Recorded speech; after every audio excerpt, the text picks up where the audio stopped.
So you might have heard of the Delta IV Heavy. You're even more likely to have heard of the Falcon Heavy. 2, 1, 0. Ignition. And from the hype that's been going about 6 months ago, you've likely heard of the Saturn V. But what if this rocket had a heavy configuration? Stay tuned to see if such a rocket is plausible.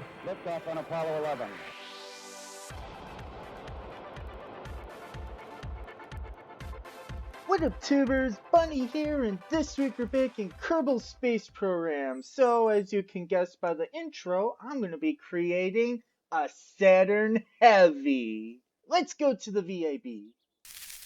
Behold, the largest rocket ever built, the Saturn V rocket, used to carry Apollo missions to the moon and back over 50 years ago.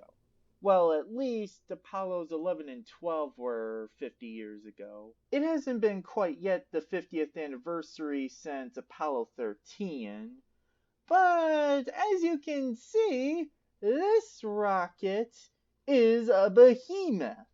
I mean, it takes this whole Goliath underneath to get this little David to the moon and back.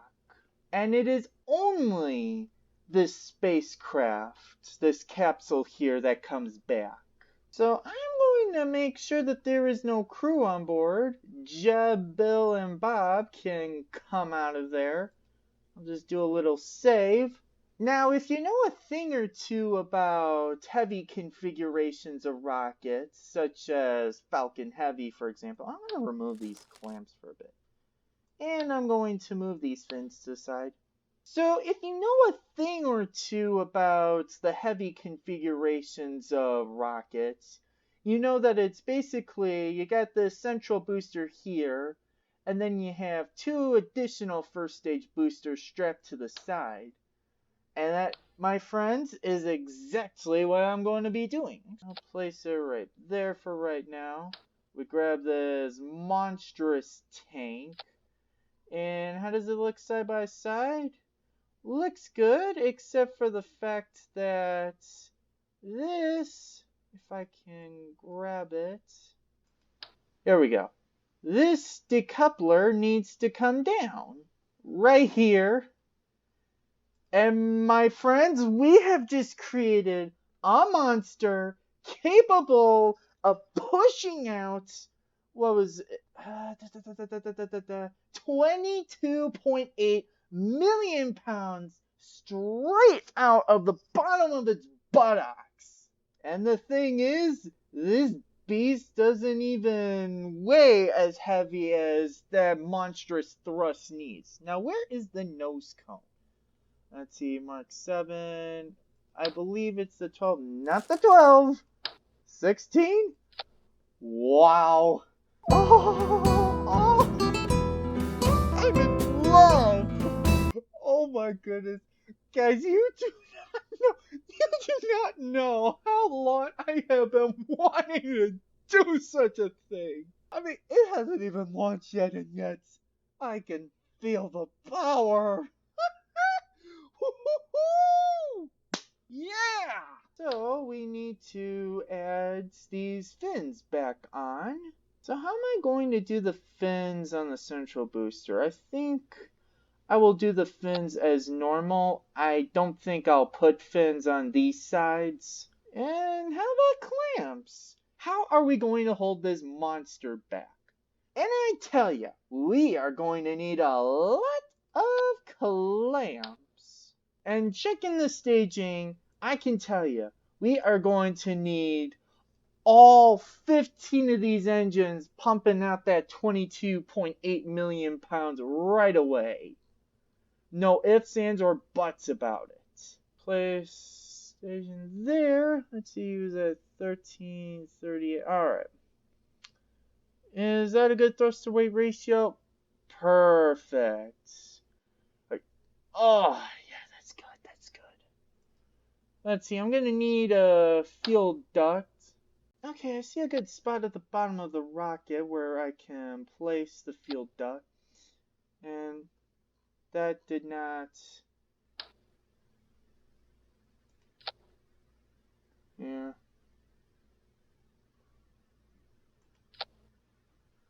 Alright, there we go. Now we got them set. Actually, I want them to be a little more centralized, if that's the term you use. Let's see, how's that work? Okay, that's perfect. And this thing is definitely going to be needing struts. No ifs, ands, or buts about that. I keep saying no ifs, ands, or buts a lot this episode.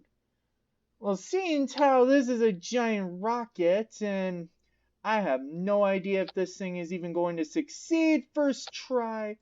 But you know what? Only one way to find out once this vehicle is ready is to test it out. I love the look of a heavy configuration rocket in the morning.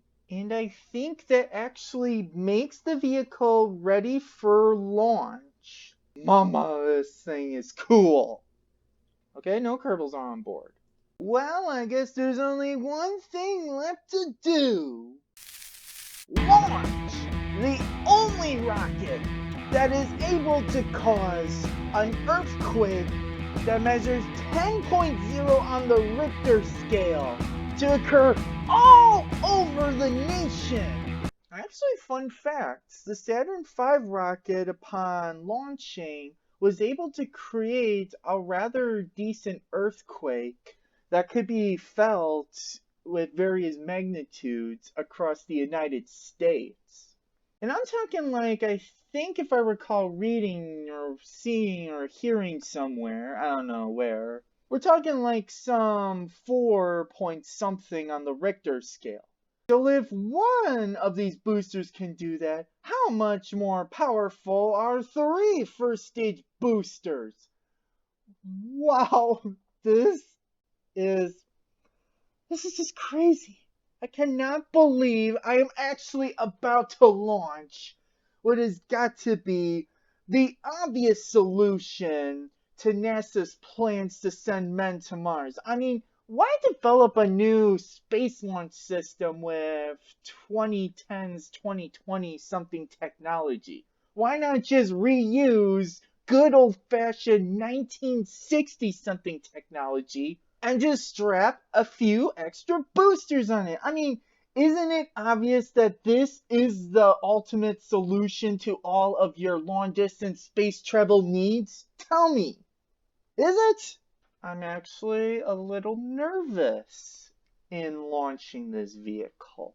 However, all systems are go, so I guess the only thing I can do is launch this vehicle.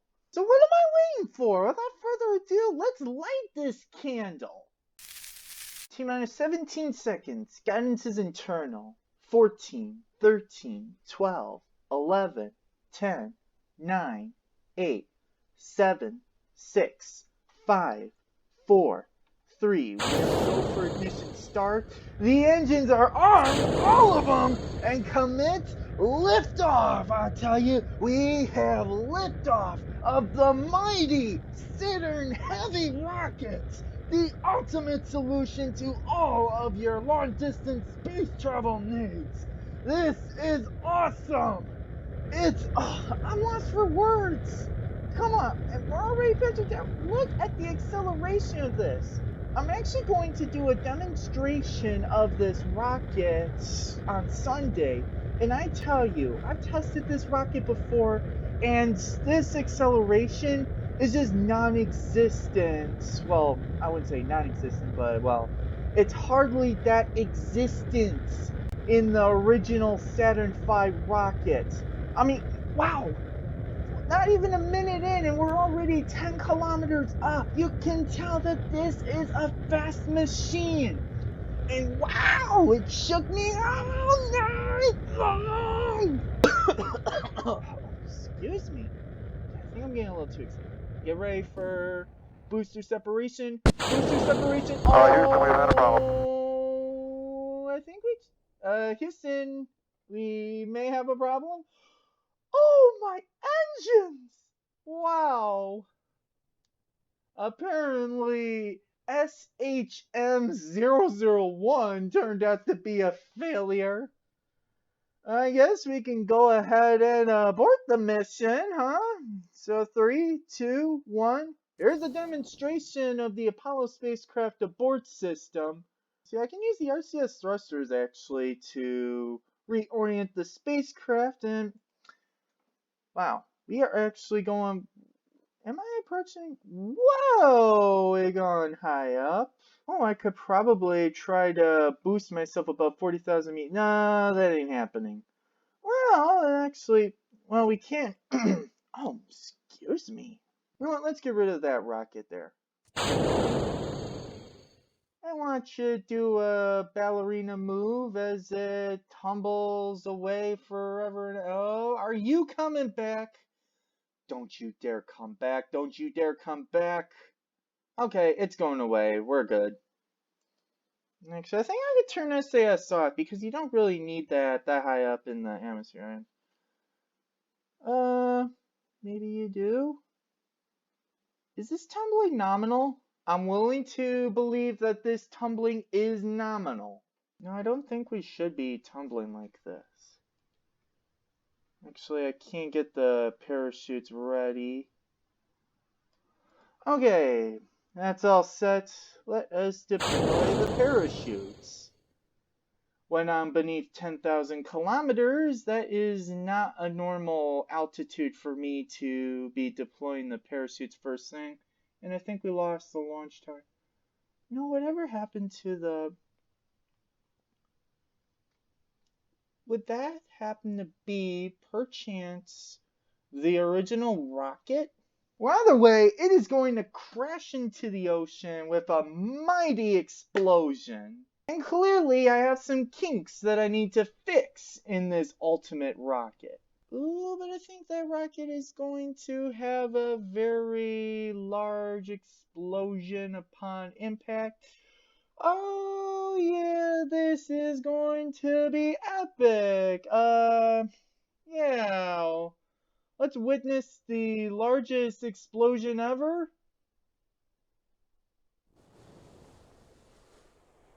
Actually, I don't think it's going to affect us. But we did manage to splash down safely, and you know what? We need some battery juice back in our spacecraft. Let's extend the panels. Oh, and this one bug transferred over into my new copy of KSP. I cannot retract the panels, which is kind of a biggie, especially when there's a shockwave coming this way. Uh-oh.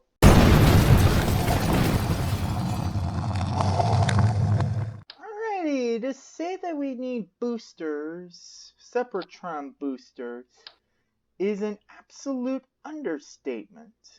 You know, one other thing that I thought of before I detach the stages, one thing I might want to do, one last little thing is an insurance policy.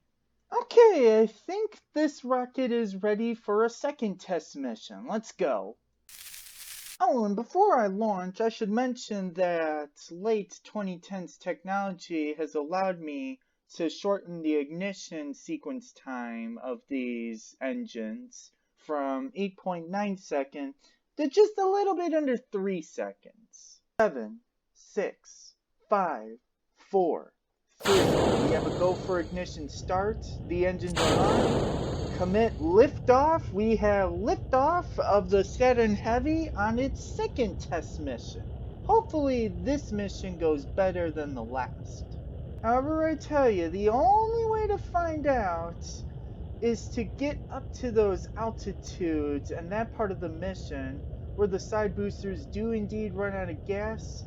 And look at how this rocket guzzles down fuel with zero shame.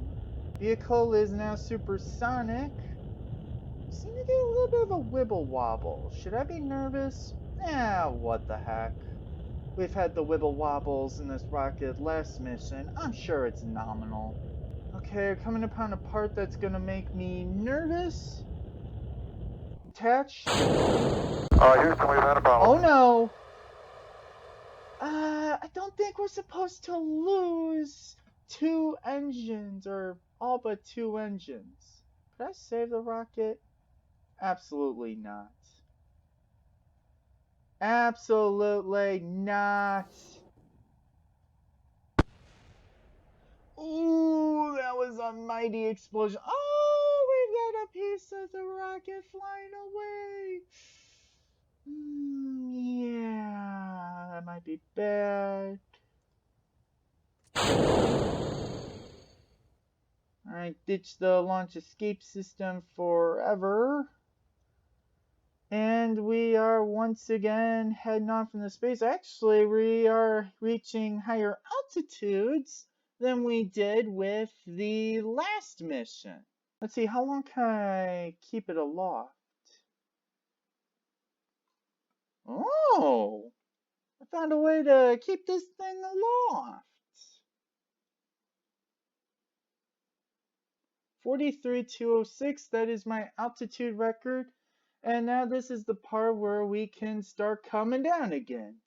See you back at the drawing board. You know what, it just occurred to me.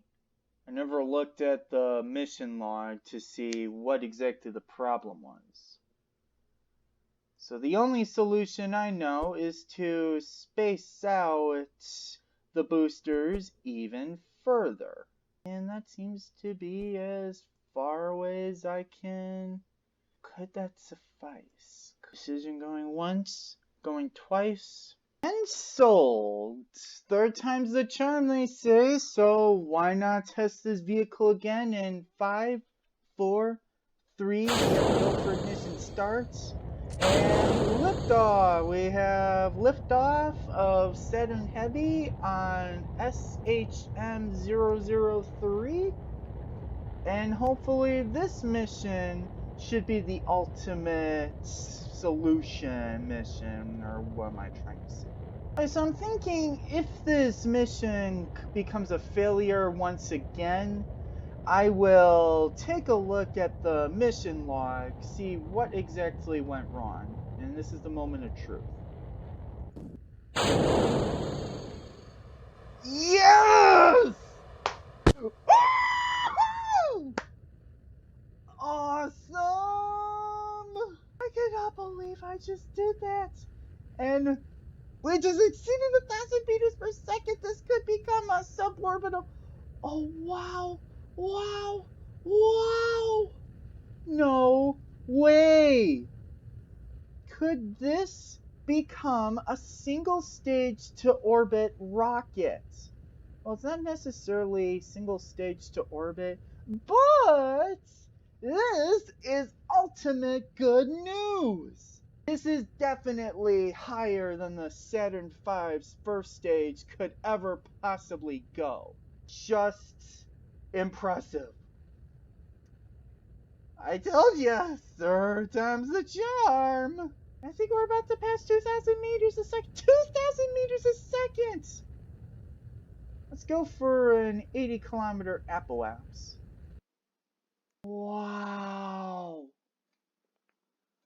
Let's see, now I have the dealio of having to decouple the launch escape system. And I'm actually going to be needing RCS to help balance my spacecraft.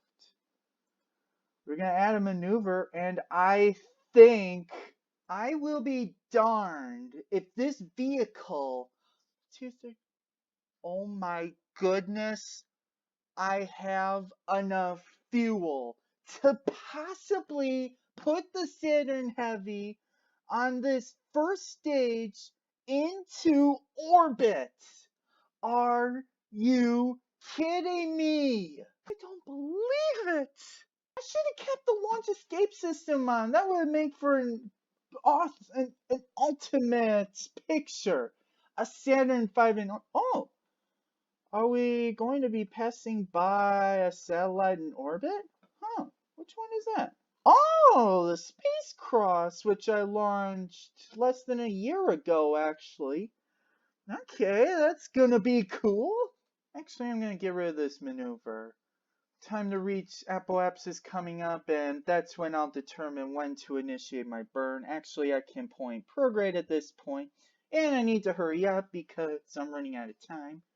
In fact, about 15 seconds until ignition. 5, 4, 3, 2, 1, ignition.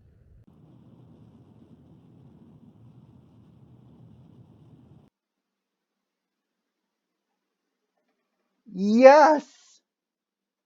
I'm in a stable orbit, and I have just a little less than 300 meters a second of delta V to spare.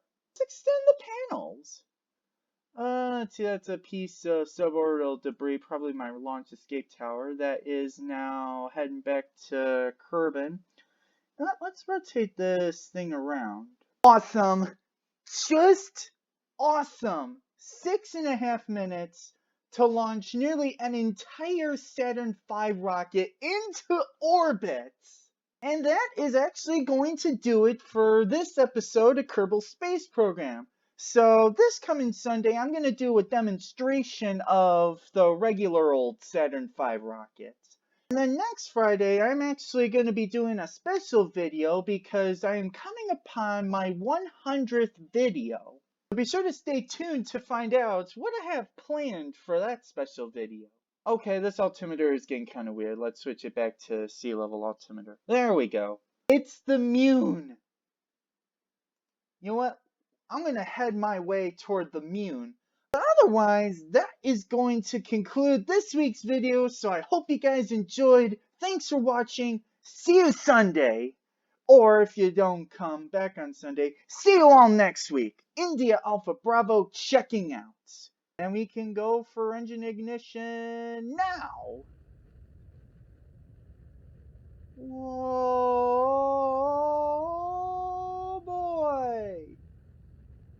And shut down.